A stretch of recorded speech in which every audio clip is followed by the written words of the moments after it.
Good evening, हर हर महादेव, जय शिव शंभू और राधे राधे सभी को। और आज का ब्लॉग स्टार्ट होता है। आज है मंडे और मंडे की इवनिंग से।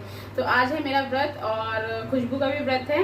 बाकी ध्रुव का और उसके पापा का व्रत नहीं है, तो फिर भी 7वें की ही खाना बनेगा और ऐसे ही बनाऊंगी खाना। और अभी मैं जस्ट ऑफिस से आई हूँ, तो फिलहाल मैं बनाने जा रही हूँ अपने लिए चाय, क्योंकि व्रत है तो चाय के बगैर व्रत तो मेरे को तो हजम ही नहीं होता। मेरे को तो चाय चाहिए ही चाहिए।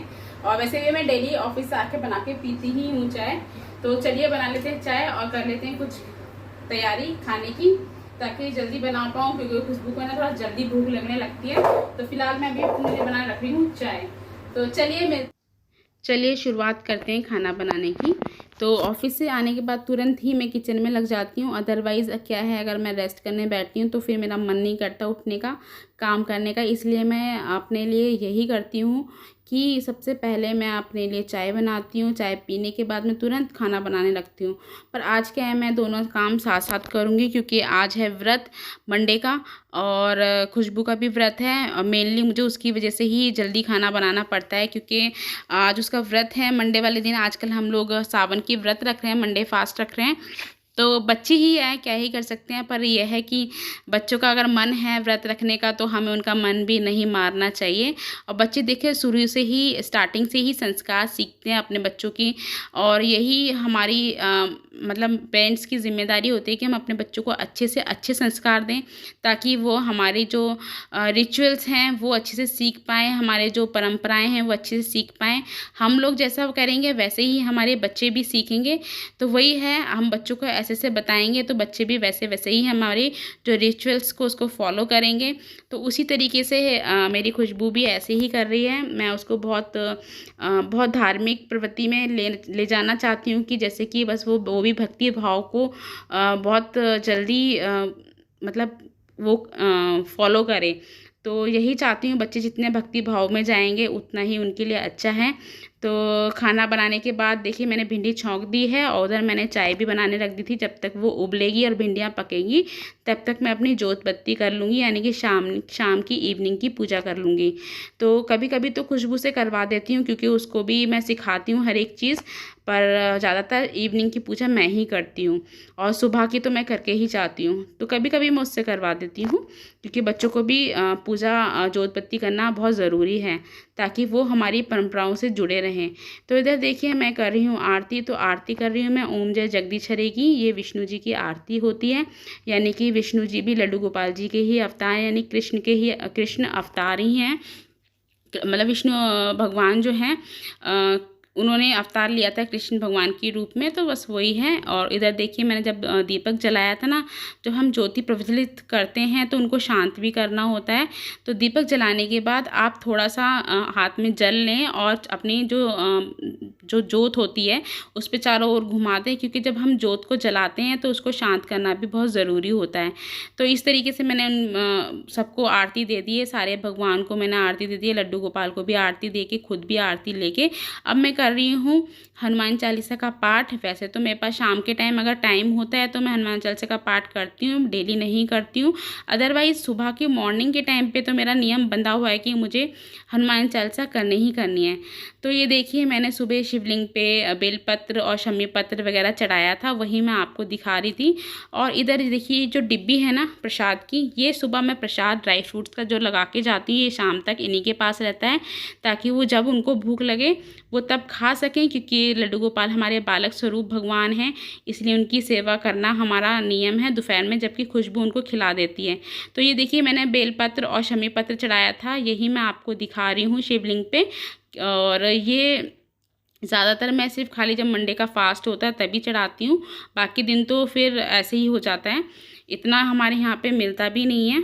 तो उसके बाद देखिए फिर मैं आपको एक्वेरियम दिखा रही हूँ, टोटो को दिखा रही हूँ। और टोटो के पास जैसे ही जाओ ना वैसे ही वो भाग जाता है। तो इधर हो गई थी मेरी चाय, और सब्ज़ी भी मेरी लगभग बनने ही वाली थी। और चाय देखिए चला दिया है, अभी बनने ही वाली है मेरी सब्ज़ी। जब तक मैं अपनी चाय भी फिनिश कर लूँगी। तो चाय मैंने अपने लिए कर ली है, उधर जाऊँगी मैं अपने चाय पीने के लिए। और फिर मैंने चाय पी ली थी और उसके बाद फिर से आ जाऊँगी मैं किचन में। तो सब्ज़ी मेरी भिंडी की बन गई है और आज फ्राई करने जा रही हूँ मैं आलू। तो ये आलू जो थे मैंने सुबह बॉईल करे थे, क्योंकि दोपहर में खुशबू के लिए मैं दोपहर के लिए उसको आलू घी में फ्राई करके रख के गई थी फलाहार में, ताकि वो आके खा सके, क्योंकि बच्चा ही है, भूख तो लगती ही है बच्चों को। तो बस वो इतना व्रत रख लेती है, वही बहुत है मेरे लिए। ऐसे ही बच्चे धीरे धीरे सब चीज़ सीखेंगे हमसे। तो हमारा भी यही फ़र्ज़ है कि हम बच्चों को हर एक रिचुअल्स, अपनी परंपराएं उनको सिखाएं कि किस तरीके से व्रत रखते हैं, क्यों रखते हैं, क्या है नहीं है। हम जैसा करेंगे बच्चे वैसा ही करेंगे। तो माँ बाप से ही बच्चे हर चीज़ सीखते हैं। तो चलिए उसके बाद हम बना लेते हैं रायता। तो रायता ये बना रही हूँ मैं गाँव टाइप का, यानी कि जैसे हमारे गाँव में बनाया जाता था, थोड़ा सा पतला गाढ़ा रायता। हमारे यहाँ कोई भी नहीं खाता है, इसमें मैं थोड़ा सा पानी ज़्यादा डालूँगी और पतला रायता पतला रायता बनाऊँगी, सॉरी। और इसमें मैं हल्की सी मिर्च डालूँगी और नमक डालूँगी और काला नमक डालूँगी। तो इससे क्या है ना, बहुत अच्छा टेस्ट आता है। काला नमक डाल के तो और भी अच्छा टेस्ट आता है। और इसमें मैं लगाऊंगी हींग जीरे का तड़का, जो कि सबसे मस्ट है और इसके टेस्ट को जो है ना चांद लगा देता है इस रायते के लिए। तो हमारे गांव में पहले दिए से तड़का मारा जाता था। दिया जैसे लिया, चूल्हे पे रखा और तेल डाला उसमें, और फिर उसको जैसे उसमें धुआं उठता था वैसे ही तुरंत उसको दिए को जिसमें रायता छौंकते थे उसमें डाल देते थे। तो अभी इसके लिए मैंने क्या लिया है, चमचा लिया है। चमचे में मैंने थोड़ा सा तेल डाल लिया है और तेल इतना तेज़ गरम कर लूँगी कि इसमें से धुआं निकलने लगे, इवन कि आग भी पकड़ ले। तो देखिए ये अभी आग पकड़ लेगा और आग जला के तुरंत मैं इसको रायते में डाल दूँगी। जैसे कि बहुत सारा धुआं उठेगा तो जो धुआं इसके अंदर रहेगा ना, उसका जो रायते में टेस्ट आता है ना, यानी कि धुएँ वाला रायता जिसे बोलते हैं, तो बहुत ही मतलब चांद लग जाते हैं। टेस्ट है ना ऊपर से भी ऊपर का हो जाता है रायते का। इस तरीके से ज़रूर बनाइएगा, एक बार ट्राई ज़रूर कीजिएगा। आप तारीफ़ करते नहीं थकेंगे मेरे लिए। आप कमेंट करके खुद बताएंगे कि हाँ दी की रायता बहुत टेस्टी बना था। एक बार ज़रूर ट्राई कीजिएगा इस तरीके का रायता। और जो लोग बनाते हैं, जो लोग थोड़ा देहाती गाँव के साइड के हैं, तो उनको बहुत अच्छे से पता होगा इस तरीके का रायता। तो ये देखिए मैं उसके बाद कर रही हूँ आलू फ्राई। तो 2 सब्जियां आज बना रही हूँ मैं, एक भिंडी की और एक हो गई आलू फ्राई और रायता, और साथ में बनाऊँगी मैं पराठे, नमक के पराठे। तो जिस दिन हमारे यहाँ पकवान बनता है ना, तो उस दिन रायता तो बनता ही बनता है, क्योंकि बिना रायते के तो हमारा पकवान भी हजम नहीं होता है। तो यही है। और आज की भोग ताली जो होगी उसके लिए प्लीज़ आप लोग एक लाइक दे दीजिएगा। आप लाइक करेंगे तो मुझे बहुत अच्छा लगेगा। कमेंट करेंगे तो और भी अच्छा लगेगा। तो बस आप लोगों से प्यार चाहिए, प्लीज़ सपोर्ट कीजिए मेरे चैनल को। देखिए वैसे तो मैं जॉब करती हूँ और वीडियो बनाना बस मेरा शौक़ है, मुझे अच्छा लगता है। मैं आपको अच्छी अच्छी टिप्स देना चाहती हूँ कि किस तरीके से 9 घंटे की जॉब करने के बाद भी मैं इतना एनर्जेटिक रहती हूँ कि आप लोगों के लिए वीडियो भी शूट करती हूँ मैं, फिर उसकी एडिटिंग, वॉइस ओवर भी करना। हालांकि मैं थक जाती हूँ, फिर उसके बाद भी मुझे अच्छा लगता है आप लोगों के लिए वीडियोस बनाना। तो ये देखिए एक ट्रिक बता रही हूँ आपको आटा गूँधने की। जब आप आटा गूँधे, जब लगभग आपका आटा गूँध जाए तो थोड़ा सा आटा सूखा डालिए, और सूखा डालने के बाद फिर इस तरीके से मलिए जैसे मैं मल रही हूँ। बस 2-3 बार मलोगे आप, उसके बाद थोड़ा सा पानी डाल के फिर अच्छे से गूँध लोगे। तो इससे क्या ना, आपको ना आटा सेट करने के लिए रखने की ज़रूरत नहीं पड़ेगी कि आप आधा घंटा या 15 मिनट आप पहले आटा रखेंगे, फिर सेट होगा, फिर आप रोटी सेकेंगे। इससे अच्छा आप इस तरीके से बनाएं। और देखिए मैं तुरंत की तुरंत रोटी बनाऊंगी, और मेरी सारी रोटियां और पराठे जो भी बनाऊंगी मैं वो फूले हुए बनेंगे। कभी भी आप मतलब इस तरीके से आप बनाएंगे ना, तो आप खुद बताएंगे कमेंट करके कि हाँ दी कि आपने जो आटा गूँधने की ट्रिक बताई थी वो सही में काम कर गई। तो मैं इस तरीके से ही बनाती हूँ जब मुझे तुरंत की तुरंत रोटियाँ या फिर पराठे सेकने होते हैं, जब मेरे पास टाइम बहुत कम होता है।